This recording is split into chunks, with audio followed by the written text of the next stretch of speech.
Hello दोस्तों, मैं राहुल राजपूत स्वागत करता हूं आप सभी का हमारे YouTube चैनल नोटबुक लाइव पर। तो दोस्तों, अब तक हम पंच पीरों के बारे में पढ़ चुके हैं और आज के हमारे जो छठे लोक देवता होंगे वो होंगे तेजा जी।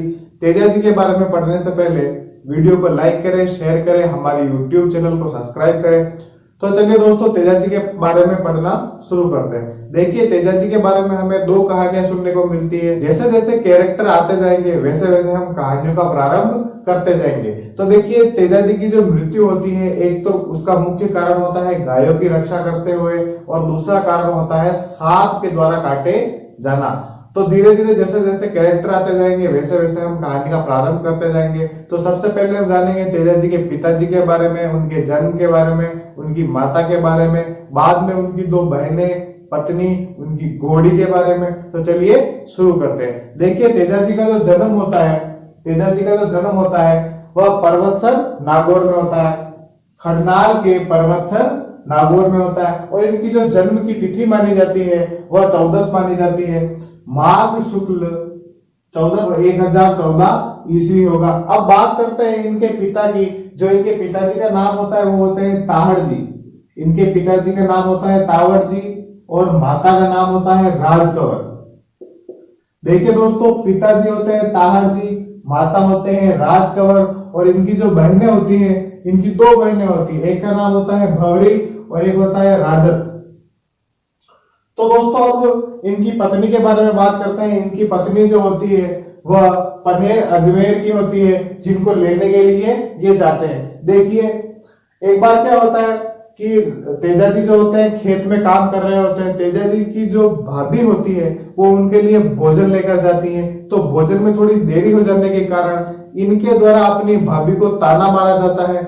इस बात से नाराज होकर इनकी भाभी इन्हें वापस ताना मारती है कि आप अपनी पत्नी को क्यों नहीं लेकर आ जाते, वो आपको समय पर भोजन करवा देगी। तो इस बात से ये नाराज हो जाते हैं और अपनी पत्नी को लेने के लिए जाते हैं पनहेर अजमेर।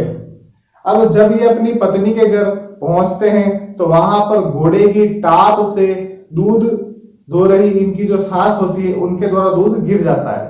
अर्थात जैसे ही वहां तेजा जी पहुंचते हैं, घोड़े की टाप के कारण गाय डर जाती है और गाय का पैर उस बाल्टी पे लगता है जिस बाल्टी में दूध निकाला जा रहा होता है। तो दूध नीचे गिर जाता है और इनकी जो सास होती है वह घोड़े वाले को डांट देती है। अब उसे पता नहीं होता है कि ये तेजा जी होते हैं। तेजा जी वहां से नाराज होकर अपने घर की ओर वापस प्रस्थान करते हैं। प्रस्थान करते वक्त वो लाछा गुजरी के यहाँ पर एक रात शरण लेते हैं और लाछा गुजरी की जो गाय होती हैं उसी रात उनकी गाय का कोई अपहरण कर लेता है।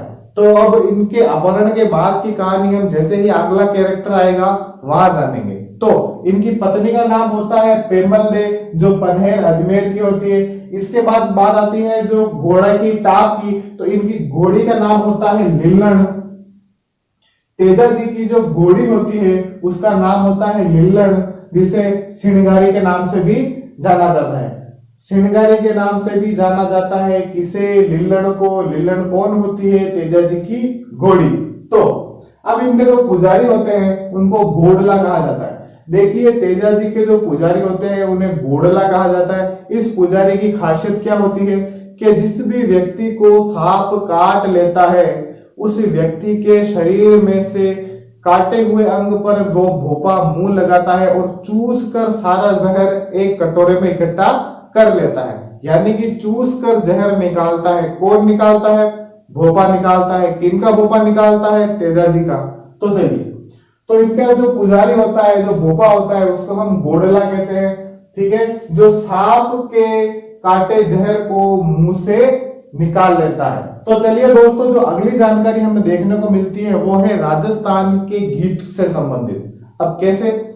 जो किसान भाई होते हैं उनके द्वारा हल जोतते समय तेजा जी के जो गीत गाए जाते हैं उसे तेजा टेर कहते हैं। क्या कहते हैं? तेजा टेर। यानी कि जब किसान अपने खेतों में हल जोतते हैं और वो तेजा जी के गीत गाते हैं तो उन गीतों को तेजा टेर के नाम से जाना जाता है। तेजा टेर।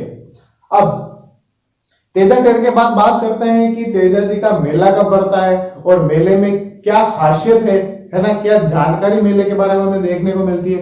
तो तेजा जी का जो मेला हमें देखने को मिलता है वह भाद्रपद शुक्ल दशमी, भाद्रपद शुक्ल दशमी को देखने को मिलता है। कहाँ पड़ता है? परबतसर नागौर में। तो भाद्रपद शुक्ल दशमी को देखने को मिलता है और कहाँ पड़ता है? परबतसर नागौर में। दोस्तों हमें तिथि के बारे में पूछा जाए तो हमें भाद्रपद शुक्ल दशमी बताना है। स्थान के बारे में पूछा जाए तो परबतसर नागौर के बारे में बताना है। अब बात करते हैं तेजा जी के पशु मेले की। तो ये भाद्रपद शुक्ल दशमी के दिन जो मेला लगता है वह असल में एक पशु मेला होता है। पशु मेले की खासियत क्या होती है? इस मेले की यह खासियत होती है कि राजस्थान सरकार को सर्वाधिक आय होती है। तो तेजा जी के पशु मेला लगता है, इस पशु मेले की खासियत क्या होती है? राजस्थान सरकार को यानी राज्य सरकार को सर्वाधिक आय, राज्य सरकार को सर्वाधिक आय। कौन से मेले में? पशु मेले में। किसका मेला है? तेजा जी का मेला। किस तिथि को पड़ता है? भाद्रपद शुक्ल दशमी को, परबतसर नागौर में। तो चलिए अब तेजा जी के बारे में जो अगली जानकारी हमें देखने को मिलती है वह तेजा जी के प्रतीक चिन्ह के रूप में मिलती है। प्रतीक चिन्ह यानी अब तेजा जी का प्रतीक क्या माना जाता है? देखिए तेजा जी का जो प्रतीक माना जाता है वह हाथ में तलवार लिए और जुबान पर, जीभ के ऊपर सांप को कटवाते हुए घोड़े पर सवार इनकी प्रतीक चिन्ह को माना जाता है। तो इनका प्रतीक माना गया है तलवार लिए हुए, जीभ के ऊपर सर्पदंश यानी सांप को कटवाते हुए, ठीक है, अश्वारोही यानी कि घोड़े पर सवार, यानी कि घोड़े पर सवार है, हाथों में तलवार है और एक सांप है जो इनकी जीभ पर काट रहा है। अब बात करते हैं इनकी मृत्यु के बारे में। तो गायों की रक्षा करते हैं किसकी? लाछा गुजरी की। तो देखिए जब ये लाछा गुजरी की गायों को बचाने के लिए जाते हैं तो इनके द्वारा एक सांप की रक्षा की जाती है, परंतु इसमें भी एक ट्विस्ट है। देखिए कैसे। जब तेजा जी लाछा गुजरी की गायों को बचाने के लिए जाते हैं युद्ध करने के लिए, तो रास्ते में उन्हें एक सांप मिलता है। वह सांप एक आग के अंदर जा रहा होता है आत्मदाह करने के लिए। तो तेजा जी के द्वारा क्या किया जाता है? उसकी जान बचाई जाती है, परंतु इस बात से वह सांप नाराज हो जाता है। कारण यह होता है कि सांप जो होता है वह अगले जन्म के लिए अपना दाह कर रहा होता है। तो वह सांप जो होता है वह तेजा जी को बताता है कि मेरे इस जन्म के 100 साल या कुछ लोग कहते हैं 1000 साल, है ना, तो मेरे जीवन के जितने भी साल थे वो पूरे हो चुके हैं। अब ये मेरे नए जीवन का समय था, परंतु आपने इसे टाल दिया। अब मुझे कुछ और सालों तक जीवित रहना पड़ेगा। तो सांप नाराज हो जाता है और तेजा जी को काटने की यानी कि सर्पदंश देने की बात करता है। तब तेजा जी के द्वारा कहा जाता है कि वो गायों की रक्षा के लिए जा रहे हैं और युद्ध से आने के बाद सबसे पहले वो उस सांप के पास आएंगे और सांप को दंश देने के लिए मना नहीं करेंगे। तो सांप को वचन देने के बाद तेजा जी युद्ध में जाते हैं, जहां पर ये युद्ध करते हैं मेर मीणाओं से। देखिए युद्ध करते वक्त तेजा जी की जो बॉडी होती है यानी कि तेजा जी का जो शरीर होता है उसके ऊपर बहुत सारे घाव लग जाते हैं। घाव लगने के बाद जब तेजा जी वापस उस सांप के पास जाते हैं अपने वादे के अनुसार, तो सांप कहता है कि आपके शरीर पर ऐसा कोई स्थान नहीं बचा जहां पर मैं आपको काट सकूं। तो तेजा जी कहते हैं कि आप मेरी जीभ पर काट लो।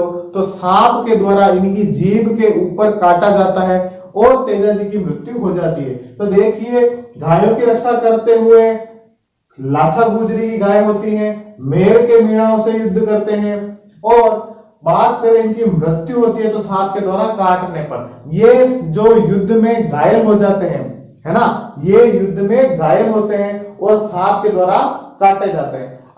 तो दोस्तों तेजा जी के बारे में हमें जो और अन्य जानकारी देखने को मिलती है वो उनकी मृत्यु के बारे में, लाछा गुजरी के संबंध में। तो लाछा गुजरी जो होती है उसकी गायों की रक्षा करते हुए तेजा जी मृत्यु को प्राप्त होते हैं। ठीक है, ये होती है लाछा गुजरी। इसकी गायों की रक्षा करते हुए मृत्यु को प्राप्त होते हैं। अब लाचा गुजरी की जो छतरी बनी हुई है वह नागौर में बनी हुई है। लाचा गुजरी की गायों की रक्षा करते हुए मृत्यु को प्राप्त, लाचा गुजरी की जो छतरी बनी हुई है वह नागौर में बनी हुई है। अब बात करते हैं इनकी मृत्यु की जो खबर होती है वह कौन लेकर आता है, तो तेजाजी की जो मृत्यु होती है सांप काट लेने के बाद उनके जो शव होता है उनके शव के साथ उनकी घोड़ी उनके घर पहुंचती है। तो तेजाजी की जो मृत्यु का समाचार होता है वह लीलन घोड़ी के द्वारा लाया जाता है। अब इसके बाद हम बात करते हैं तेजाजी के बारे में डाक टिकट जारी होने की। तो सबसे पहले हम बात करते हैं उनके जन्म स्थान के बारे में। तो जन्म स्थान जो होता है उसके ऊपर डाक टिकट जारी किया जाता है जो कि खरनाल है और यह 5 रुपए का होता है। ठीक है, तो तेजाजी के जन्म स्थान खरनाल पर 5 रुपए का डाक टिकट जारी किया जाता है। बाद में तेजाजी के ऊपर डाक टिकट जारी किया जाता है। बाद में तेजाजी पर जन्म स्थान खरनाल 5 रुपए का डाक टिकट, बाद में तेजाजी के ऊपर डाक टिकट जारी किया जाता है जो 7 सितंबर 2010। वैसे ज्यादा इंपॉर्टेंट ये है, उसके बाद इस पर ध्यान दें। तो तेजाजी के ऊपर डाक टिकट जारी किया जाता है 7 सितंबर 2010। उनके जन्म स्थान के ऊपर खरनाल है जिसके ऊपर डाक टिकट जारी किया जाता है 5 रुपए का। अब आगे की बात कर देखने को मिलती है कि ये किस क्षेत्र में सर्वाधिक प्रसिद्ध है। वैसे तो इनके स्थान अलग अलग जगहों पर देखने को मिलते हैं राजस्थान के अंदर, लेकिन अगर विशेष रूप से पूछा जाए कि इनका जन्म स्थान के अलावा विशेष रूप से ये कहाँ पूजे जाते हैं तो हमें देखने को मिलता है नागौर और अजमेर में। देखिए अजमेर क्षेत्र में तो ये युद्ध करते हैं, इसके अलावा नागौर क्षेत्र के आसपास इनका जन्म होता है। तो प्रसिद्ध देवता कहाँ है भाई? अजमेर और नागौर में। प्रसिद्ध लोक देवता अजमेर और नागौर के। अब तेजाजी के बारे में हमें अन्य जानकारी देखने को मिलती है उनके अन्य नामों से जुड़ी हुई। तो आइए जानते हैं क्या है। तेजाजी के जो अन्य नाम होते हैं वो होते हैं गोरक्षक देवता, कृषि के उपकारक देवता, है ना, धोलावीरा। तो देखते हैं गोरक्षक देवता, नागों के देवता, कालाबाला के देवता, कृषि कार्यों के उपकारक और धोलियावीर। तो ये हमारे तेजाजी के कुछ अन्य नाम देखने को मिलते हैं हमें। इसके अलावा और अन्य जानकारी की बात करें जो इनके मंदिर से संबंधित है ना।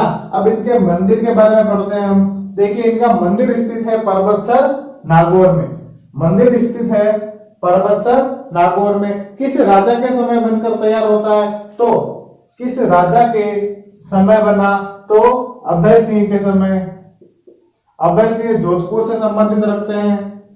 अब बात करते हैं तेजाजी की प्रतिमा के बारे में जो परबतसर तक लाई जाती है। तो तेजाजी की जो प्रतिमा होती है वह सुरसुरा से परबतसर लाई जाती है। किस राजा के द्वारा? इन्हीं अभय सिंह के द्वारा लाई जाती है। तो इनके मंदिर की जो प्रतिमा होती है, किनके मंदिर की? तेजाजी के मंदिर की। कौन सा वाला मंदिर? परबतसर नागौर। तो इनके जो मंदिर की जो प्रतिमा होती है वह अभय सिंह के द्वारा सुरसुरा से परबतसर लाई जाती है।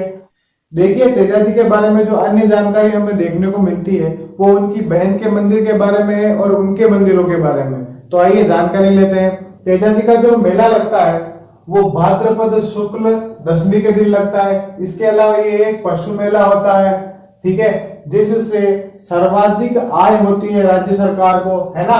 तेजाजी का मेला लगता है भाद्रपद शुक्ल दशमी के दिन, पशु मेला होता है और आय की दृष्टि से राजस्थान का सबसे बड़ा मेला होता है। आय की दृष्टि से राजस्थान का सबसे बड़ा मेला होता है। किसका? तेजाजी का। अब बात करते हैं इनकी बहन के बारे में। इनकी बहन जो होती है भवरी, जिनको बुंगरी के नाम से भी जाना जाता है। तो इनकी जो बहन होती है उनका मंदिर कहाँ देखने को मिलता है? इनका मंदिर हमें नागौर में देखने को मिलता है। तो बहन जो होती है भवरी या बुंगरी माता का मंदिर खसाल नागौर में देखने को मिलता है। अब बात करते हैं तेजाजी के अन्य आराध्य स्थलों के बारे में। अन्य आराध्य स्थलों में जैसे कि तेजाजी की मृत्यु कहाँ होती है, तेजाजी ने युद्ध कहाँ किया होता है, तो वहां पर जो मंदिर बने हुए हैं उनके बारे में जानेंगे। तो पहला मंदिर हमें देखने को मिलता है मंडवालिया अजमेर में। मांडवालिया अजमेर में, यहाँ पर मेर जाति से युद्ध होता है। मेर जाति से युद्ध होता है अजमेर में। अब देखिए यहाँ पर नोट करने वाली एक बात है कि कहीं कहीं पर युद्ध का स्थान सुरसुरा, किशनगढ़, अजमेर बताया गया है। इसके अलावा मीणा और मेर के अंदर भी मतभेद है ना, कि भाई किनके साथ युद्ध होता है। तो चलिए आगे की जानकारी देखने को मिलती है। दूसरा मंदिर हमें सेंदरिया ब्यावर अजमेर में देखने को मिलता है। सेंदरिया ब्यावर अजमेर में देखने को मिलता है। यहाँ पर क्या होता है कि बादशाह नामक सांप के द्वारा इनको काट लिया जाता है और ये मृत्यु को प्राप्त होते हैं। तो सेंदरिया ब्यावर अजमेर में बादशाह या वासक सांप क्या होता है, बादशाह या वासक सांप के द्वारा इनको काट लिया जाता है। कहा, ब्यावर अजमेर सेंदरिया में। अब बात करते हैं इनके तीसरे मंदिर की, तो वो हमें देखने को मिलता है सुरसुरा, किशनगढ़, अजमेर में। सुरसुरा, किशनगढ़, अजमेर, यहाँ क्या होता है, तेजा जी की मृत्यु होती है। सुरसुरा, किशनगढ़, अजमेर में तेजा जी की मृत्यु। इसके अलावा सुरसुरा के बारे में हमें अन्य जानकारी देखने को मिलती है कि तेजा जी की मृत्यु के बाद जो उनका मंदिर होता है, उस मंदिर के अंदर जो उनकी प्रतिमा लगी हुई है, उस प्रतिमा की और क्या विशेषता है। देखिए, इनकी जो जागृत ज्योत के नाम से जाना जाता है इनके मंदिर, यानी कि सुरसुरा में जो मंदिर है उसकी जो मूर्ति है जागरण यानी जागती ज्योत कहा जाता है।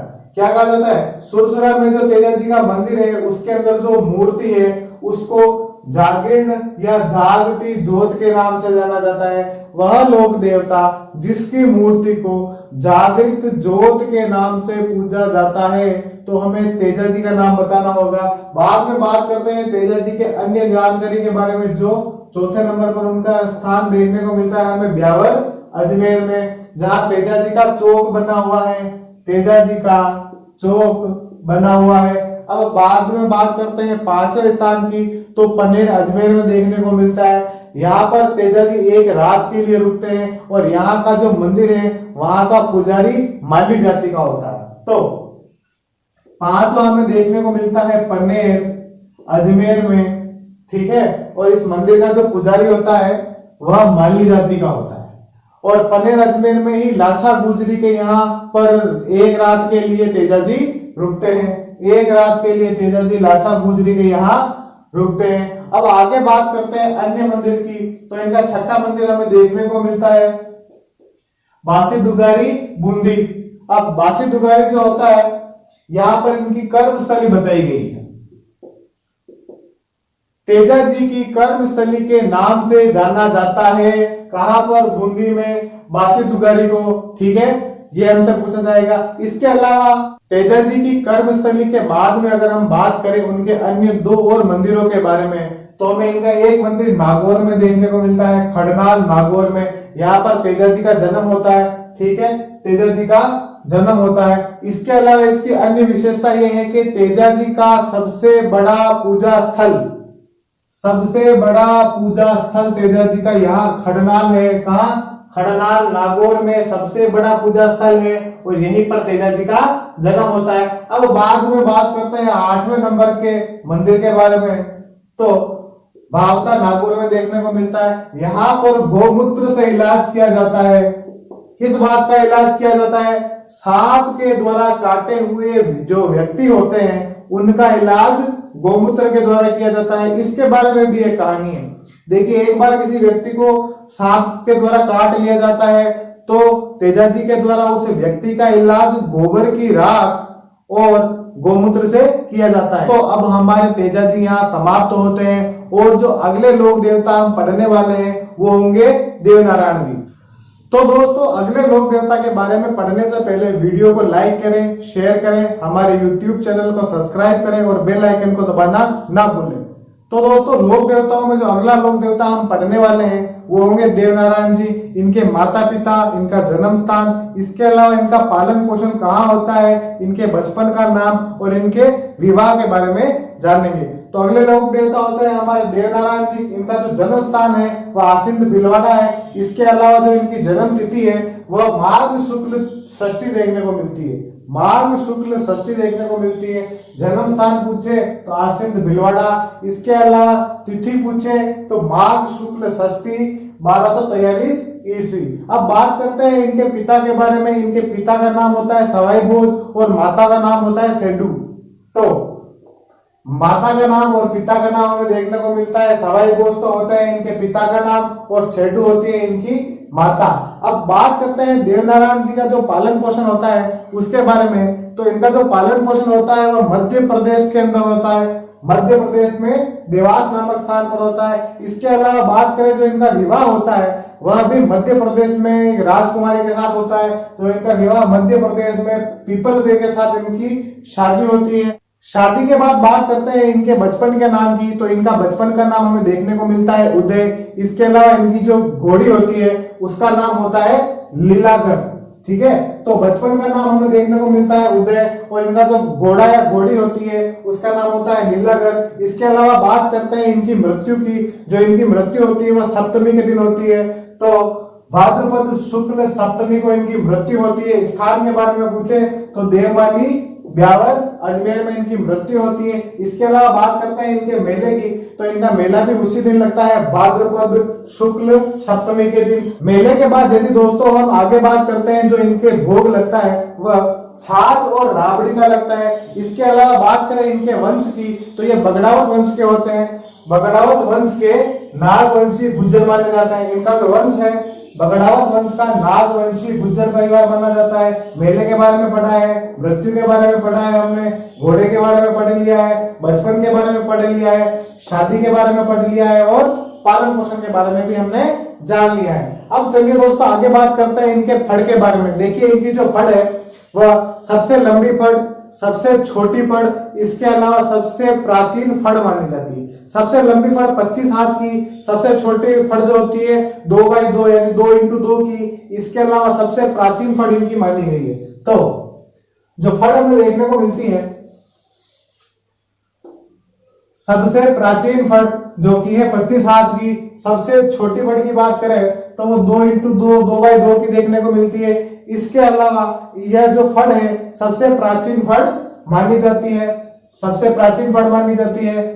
और अगर बात कर रहे हैं कि इस फड़ का जो वाचन होता है वह किसके द्वारा किया जाता है, जो इनका भोपा होता है गुजर भोपा, उसके द्वारा इनकी फड़ का वाचन किया जाता है। और अगर बात करें किस वाद्य यंत्र के साथ तो जंतर वाद्य यंत्र के साथ, तो जंतर वाद्य यंत्र के साथ। और एकमात्र इनकी ऐसी फड़ है जिस पर डाक टिकट जारी होता है, वह लोक देवता जिसकी फड़ पर डाक टिकट जारी हुआ, अर्थात देवनारायण जी की जो फड़ है एकमात्र फड़ जिस पर डाक टिकट जारी किया गया।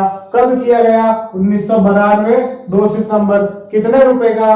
5 रुपए का। इसके अलावा जो देवनारायण जी के ऊपर डाक टिकट जारी किया जाता है वह सन 2011 में किया जाता है। अब जानते हैं देवनारायण जी के कुछ अन्य नामों के बारे में। तो इनके हमें कुछ अन्य नाम देखने को मिलते हैं, जैसे विष्णु का अवतार, गोरक्षक, आयुर्वेद का देवता। इसके अलावा आयुर्वेद की जगह हमें औषधि भी मिल सकता है। तो विष्णु का अवतार, गोरक्षक देवता, आयुर्वेद का देवता। अब बात करते हैं इनके जो मंदिर होते हैं, इनके मंदिर में इनकी पूजा किस प्रकार की जाती है, किस रूप में की जाती है। देखिए इनका जो मंदिर होता है उसके अंदर मूर्ति पूजा न करके ईंट की पूजा की जाती है और इसके लिए नीम के पत्तों की सहायता ली जाती है। तो देवनारायण जी का जो मंदिर है उसके अंदर ईंट की पूजा होती है। किसके द्वारा होती है? नीम के पत्तों के द्वारा, और इन्हीं नीम के पत्तों को छटाया भी जाता है। तो इनका जो मंदिर है उसके अंदर ईंट की पूजा होती है ना। देवनारायण जी की मूर्ति की जगह उनके ईंट की पूजा होती है। इसके अलावा आगे बात करें तो नीम की पत्तियों के सहायता से की जाती है। इसके अलावा और आगे चले तो नीम की पत्तियों को चढ़ाया जाता है। तो दोस्तों अगर और आगे बात करते हैं हम देवनारायण जी के बारे में तो हमें इनके अन्य मंदिर हैं उनके बारे में देखने को मिलता है। तो अब दोस्तों और बात करें अगर देवनारायण जी के आराध्य स्थलों के बारे में तो हमें मुख्य स्थल देखने को मिलते हैं, जैसे आसिंद के अंदर भिलवाड़ा है। उस प्रकार से 2 स्थल और हमें देखने को मिलते हैं। तो पहले अगर बात करते हैं आसिंद भिलवाड़ा की तो यहाँ पर तेजा जी का जन्म होता है। इसके अलावा इनके पिता और इन दोनों का साथ में मंदिर बना हुआ है, अर्थात देवनारायण जी और उनके पिता जो सवाई भोज है इन दोनों का मंदिर एक साथ बना हुआ है। कहाँ बना हुआ है? आसिंद भिलवाड़ा में। और आसिंद भिलवाड़ा क्या है? देवनारायण जी का जन्म स्थल। इसके अलावा अजमेर के अंदर देवमाली अजमेर में इनका एक और मंदिर देखने को मिलता है जहां पर इनका निर्वाण होता है, निर्वाण स्थल है, वहां पर इनका एक और मंदिर देखने को मिलता है। और बात करें इनके तीसरे मंदिर की तो हमें चित्तौड़ में देखने को मिलता है, जिसे देव जी की डूंगरी के नाम से जाना जाता है। देव जी की डूंगरी चित्तौड़ में है और यहाँ पर जो मंदिर है उसका निर्माण राणा सांगा के द्वारा करवाया गया। तो देव जी की डूंगरी चित्तौड़ में निर्माण किसके द्वारा करवाया गया? राणा सांगा के द्वारा करवाया गया। इसके अलावा देव जी जो थे, देव नारायण जी जो थे, उनके द्वारा अपने पिता के हत्यारे को मारकर अपने पिता की हत्या का बदला लिया गया। अर्थात जिस व्यक्ति ने देव नारायण जी के पिता को मार डाला, उस व्यक्ति को मारकर ये अपने पिता की हत्या का बदला लेते हैं। तो देव नारायण जी ने अपने पिता के हत्यारे को मारकर अपने पिता की हत्या का बदला लिया। व्यक्ति का नाम था दुर्जन साल। दुर्जन साल के द्वारा इनके पिता की हत्या कर दी जाती है और बाद में देव नारायण जी उस व्यक्ति को मार डालते हैं जिसका नाम होता है दुर्जन साल, जो कि बिनाय का रहने वाला होता है। दोस्तों, वीडियो को लाइक करें, शेयर करें, सब्सक्राइब करें हमारे YouTube चैनल को और बेल आइकन को दबाना ना भूलें। इसके अलावा आप हमारे प्लेलिस्ट में जाकर अन्य वीडियोस का फायदा भी उठा सकते हैं। धन्यवाद।